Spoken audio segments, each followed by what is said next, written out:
Oh, you may not think I'm pretty, but don't judge me on what you see. I'll eat myself if you can find a smarter hat than me.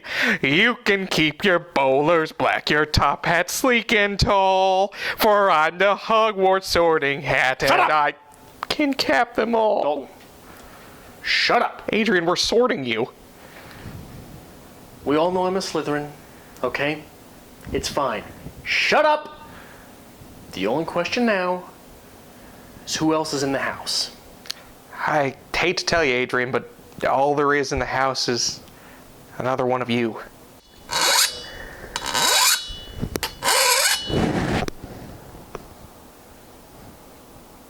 What are you two looking at?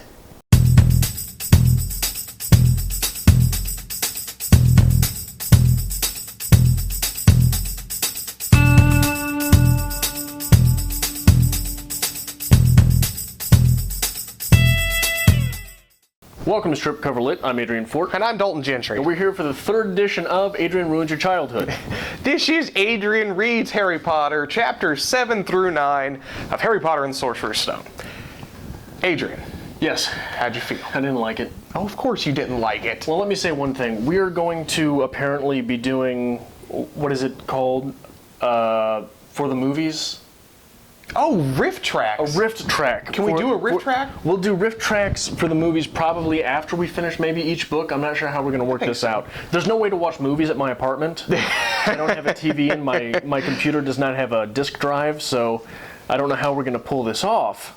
I think we can figure it out, and I think what we need to do is have a full audio commentary riff track style clip that if people wanted to watch the movie along with us, this will be your first introduction to the movie, they could turn it on and listen to our commentary with the movie. Right. That's how those things work, right? Yes. Riff tracks? Riff tracks. Like Mystery Science Theater 3000. It's Mystery Science Theater 3000. That's what it's going to be, because it's going to be us making fun of things. And instant reactions. So, just for that, though, I would like to say that this sorting hat, like, do you want to go the rundown of what the chapters are? Okay, we read chapters 7 through 9. You have the sorting hat ceremony, where Harry Potter turns out to be in Gryffindor, of all things. And, oh, Malfoy. Surprise! Malfoy's a Slytherin. You dirty Malfoy, you. We go to the next chapter, where Harry Potter starts to meet some of his professors, namely Professor Snape. And the last chapter we read was Flying Lessons, where he sat with Madam Hooch. They started to learn brooms and Quidditch. You find the dog in the closet. And it ends with the three-headed dog right in the corridor. So, first off, I would like to say that this sorting hat, with the song, yes, in the movie, yes, if that sorting hat is not voiced by Tim Curry, I'm going to be sorely disappointed. You are going to be. Oh! Because the song is cut out entirely. What? No song. Why would you not have the song? It seems like a pretty big deal. No. You know, it's just, and that's something I have noticed since I was rereading this. Dumbledore is ridiculous. In the book? Yes. Seems like it, yeah. That does not move forward in the later books. Really? He's a little eccentric, yes, but not to the point that he is in the beginning novel. So that was a little weird to read. Especially later in the book and later in the movies, this man is seen as an all-powerful, the wise, the Dumbledore the Great, Gandalf the White, whatever you want to call him. However, what would you like to talk about? Quidditch? Well, I've got a list of things. Let's start. First off, you need to YouTube Sweet Transvestite from Rocky Horror Picture Show. Yes. And tell me that voice is not perfect for the sorting hat. Tell me it's not. I have a long-standing history with Rocky Horror Show. I know you do. There are pictures of me, if you want to dig hard enough on yon interwebs, as Dr. Frankenfurter. So I support anything Tim Curry does. I should have known better than to bring this up. We could do entire clips on Rocky Horror. Anyway, moving on. The Slytherin part of that sorting hat song is very disappointing. Yeah? Very disappointing. Is that because it's you're like two lines. Is that because you're a Slytherin? I don't know. Are you trying to take pride in it? I don't know. I mean, I don't think that's necessarily something to take pride in necessarily, but maybe. Yeah, you are. Okay, just making sure. So there's the Forbidden Forest. Yes. Right? What a classic trope of literature. It is, yes. Young Goodman Brown, right? Yes. Like how deep in literature does the Forbidden Forest go? I mean, at least back to the Bible, right? Yes. The Old Testament. And that is a classic element that if you're looking at this as a children's story, that's a great introduction to classic literature. It is. It's a great little point. Now I wonder, just from a writer's standpoint, how much of that was premeditated? Or whether it was just, well, I've got to keep them in this place somehow. Let's put a forest around it. You can never go into the forest, especially as a child. Boom, Forbidden Forest. And that is one of my arguments for J.K. Rowling.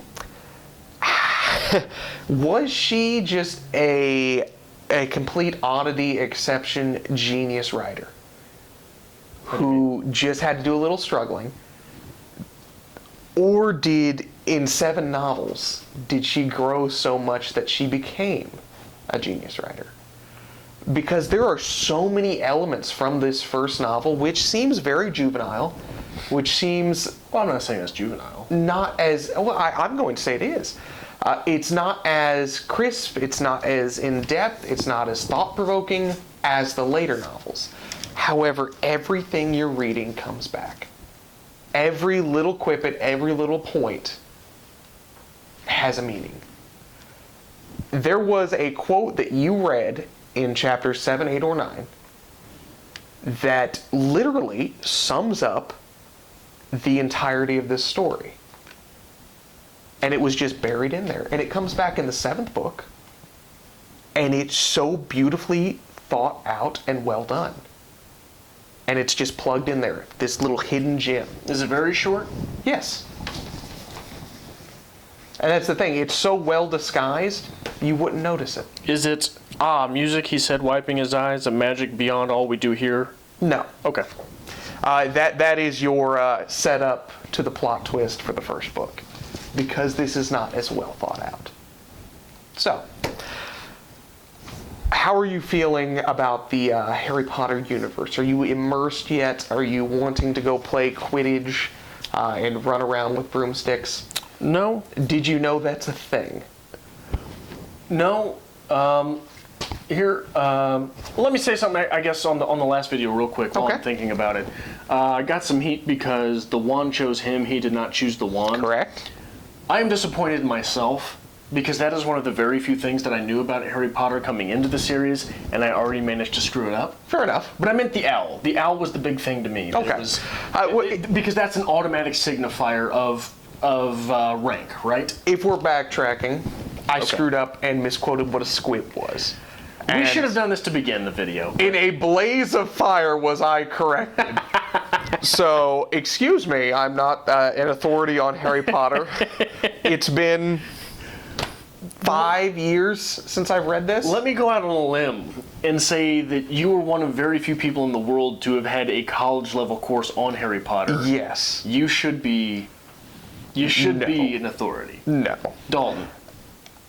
Wait until you get further enveloped in this universe and realize how much people care about this series. Oh, yeah, I'm sure. There are people who know the history of Hogwarts based on little tidbits that J.K. Rowling puts on her website.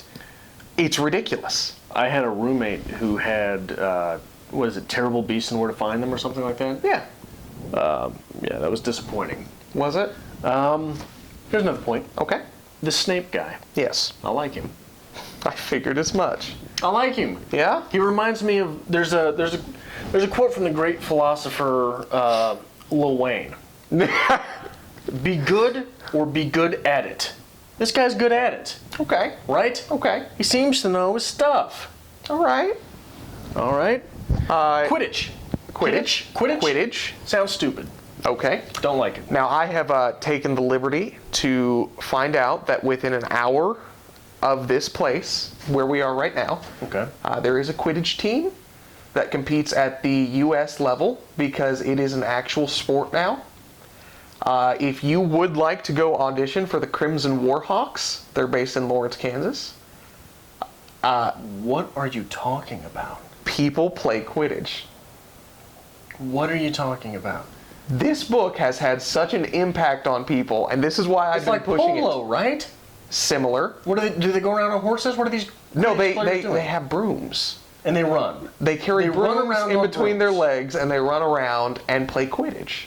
This is a thing. This is disgusting. There is a World Cup, a televised World Cup of Quidditch. You're making this up. No. I wish you were making this That up. is why I was so excited for this week. I'm like, oh, I'm going to drop this one on him. There is a real Quidditch team. It's in Kansas. Makes so much more sense Lawrence. Now, I didn't look, crazy, but I know there is one in Columbia. There's one in the University of Wichita.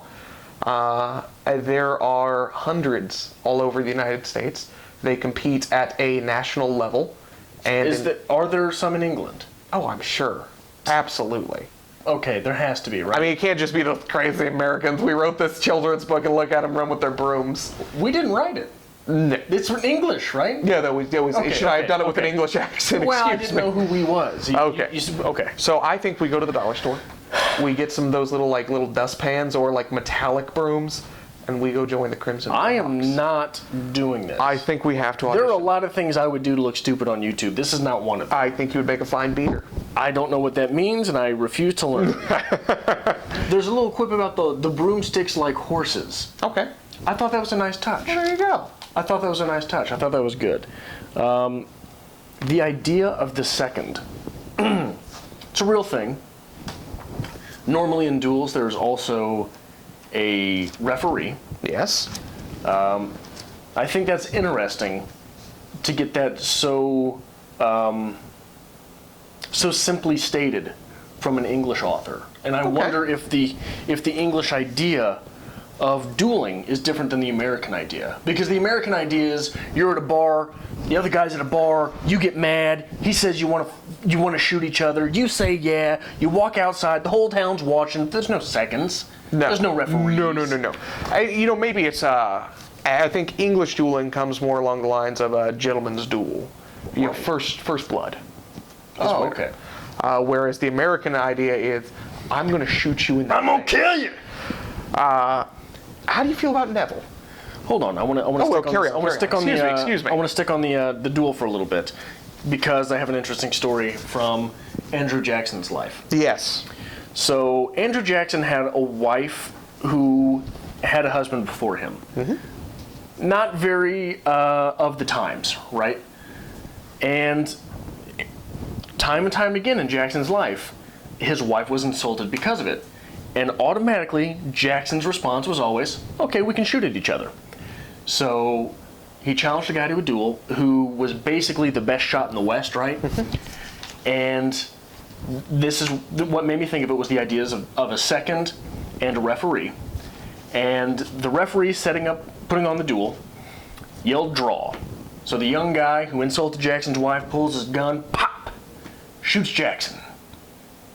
But Jackson doesn't fall down. So this guy says, dude, what's going on here? He goes to his second, hey, what's happened? What's happened? The referee says, sir, you have to return to your mark. Jackson gets a shot. So Jackson stands there, draws his gun, and shoots the kid. Dead. After which Jackson collapsed, and his second is dragging him off to what would be the town doctor. Yes. Said, Jackson, you're shot. And Jackson was shot in the chest, right near the heart. Had a bullet in his lung, I think, in the rest of his life. Collapsed his lung. He was probably, without a doctor, he would have been hours from dying. Yes. And he said, his second said to him, you've been shot. How did you pull your gun? And Jackson said, I was so angry, I'd have shot him had he hit me in the brain. Look at that. That's American. That's American dueling right there. The concept of dueling is a wonderful thing. Strange. I'm disappointed that the concept of dueling has been done away with. I used to do some fencing in college because that makes perfect sense. Okay. I mean, I don't know why not. And I've always wanted to get, some fencing equipment and just settle any arguments at my household in form of duel style. I just really be like, oh, you don't want to pay the water bill? All right, suit up, man. How much would fencing equipment cost? About $100 per person. It's pretty affordable. Should we fence? 600 subscribers will fence. Okay, so all of our subscriber landmarks are based upon pain. Upon one of us beating the hell out of the other. I think that's the only thing acceptable. 10,000 subscribers, and we're probably going to go into the woods for a week and just see who survives. We're going to have to do a Survivor show. Erica from Perks of Books suggested a cage match. Ooh, how do you find a cage? I don't know, but it has to happen. We will have like the old style, we'll have tables and chairs in there. What were you saying about actually Harry Potter before I interrupted you? I have no idea. I was really actually into your story about Thomas Jefferson. Neville. How do you feel about Neville? Neville, I am confusing. Who is Neville? Neville is the kid whose grandmother takes care of him. She sent him the Remember All. He was the one who couldn't control his broom, fell and broke his wrist. Right. Going to be a crutch of the story. Okay. I think obviously is going to constantly be a problem that Harry Potter has to look after, I imagine. Okay. Hermione really stuck out. Okay. Here. I'm starting to grow to the idea of Hermione. All right. Are you fond of Hermione, or? I have a feeling that she will be a character that I like almost as much as Snape. Okay. She's a contrarian, I'm sorry. Okay. I love to hear your perspective on characters. Okay. Because, again, J.K. Rowling is brilliant at planting seeds and just going with it. And it's amazing. I want to see if your character's perspective changes over time. So. Here's one thing I wonder. She wrote Harry Potter, right? Yes. Was Harry Potter published as a single book? Yes. Or was it published, you're going to have 3? It was originally published as a single book. And I actually looked this up and read. They gave her an advance for the second book. And I think that's when things really started rolling. The fourth book was no pun intended. The fourth book was the one that, it's like, well, this is a thing. The Prince of Azkaban? The what? What was it? What was the fourth book? The Goblet of Fire. What do you call the third book? The Prince of Azkaban? Azkaban. Oh, well, close. I mean, Ass-Cubans? Ass-Cubans. I smoked those on occasion. Ass-Cuban cigars. I bet you do, Dalton. It seems like a very Daltonish thing. But I think the last book, I think they said it sold, and I could be misquoting this, 11 million copies in 24 hours. Wow. How do you get to that level? I don't know. But here's, you keep mentioning the magic in it. Yes. And I wonder if it's sort of like, what happened was she wrote Harry Potter, right? Yes. So then, that's what she could do, as having written Harry Potter. It's like the power that texts like the Bible have accrued in imagining and reimagining and reimagining and reimagining. I wonder if it's something that she kept going back to this first book. What can I pick out of there? And maybe that is what she did. Either way, I'm sure it's impressive. Like, I'm not trying to tear anything down. It's just one of those things that I have to wonder. And if you go with the Stephen King's sense of what makes a good writer is you pay the water bill with your writing. Right. This is a woman who I think paid a lot of water bills. She paid a lot of water bills. I think she's like the highest paid novelist by U.S. dollar ever. Really? Yes. Okay. Anyway, this is a woman who came from nothing, literally just struggling to feed herself and her child. Right. Spent 5 years just writing this book in cafes, blah, blah, blah. A lot of it was really affected by the death of her mother, and then had a lot of struggles trying to get it published. Very recently, interesting enough, she has started to post her rejection letters on Twitter as kind of a inspiration for new and up-and-coming writers, saying, hey, here's the thing, look, I'm the highest paid writer in U.S. dollar history. Look at all these rejection letters. Because every single editor she sent this to rejected it originally. Wow. So. Can I share a rejection story of my own? Share away, please. I one time got a rejection letter for a story that I didn't write. I submitted to a publication. They sent me a rejection for someone else's story. And a matter of hours later, I got an email saying, sorry, that story was no good and neither is yours. It was very pleasant of them. Anyway, we will be back next week. We're going to continue Harry Potter. Hopefully we're going to get through this one. We're going to watch the movie, and hopefully you're going to push and go on to the second one. because I really would like to get your full perspective on how things change. Okay. I think 3 chapters a week's pretty doable. It's not a lot. We'll see. And we'll see. So, make sure you comment down below. Tell me what I said, what was wrong, and what a squib actually is. Yell at me for all sorts of things that I said about Harry Potter. And make sure you hit that like and subscribe button. Follow us on Twitter at StripCover and on Facebook at StripCoverLit.